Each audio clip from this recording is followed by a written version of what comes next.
आपण पाहत आहात BV महाराष्ट्र न्यूज, खबरबात महाराष्ट्राची।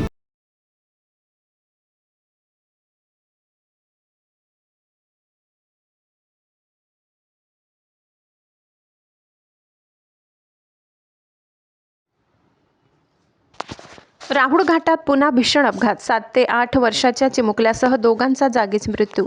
मुंबई आग्रा राष्ट्रीय महामार्गावरील राहुळ घाटाच्या तीव्र उतारावर सोमवारी 2 जून रोजी सायंकाळी सुमारे 4 वाजेच्या सुमारास पुन्हा एकदा भीषण अपघात घडला।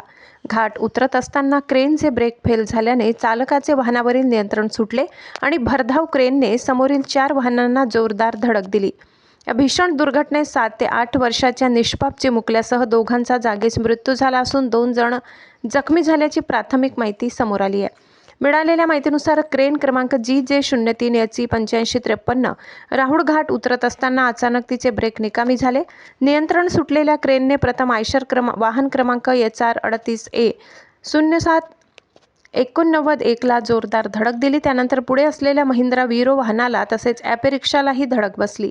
धडक इतकी भीषण होती की ॲपे रिक्षा क्रेनच्या पुढील भागाखाली दबली गेली। अपघातानंतर घटनास्थळी एकच गोंधळ उडाला। रिक्षामधील 2 जण सुमारे अर्धा ते पाऊण तास वाहनात अडकून पडले होते। घटनेची माहिती मिळताच स्थानिक नागरिक, टोल कर्मचारी आणि रुग्णवाहिका चालकांनी मदतीसाठी धाव घेतली। मोठ्या प्रयत्नानंतर अडकलेल्या व्यक्तींना बाहेर काढण्यात आले।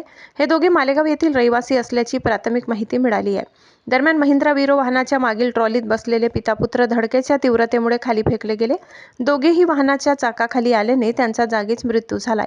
मृतांमध्ये 7 ते 8 वर्षाच्या एका निष्पाप चिमुकल्याचा समावेश असल्याने परिसरात हळहळ व्यक्त केली जात आहे।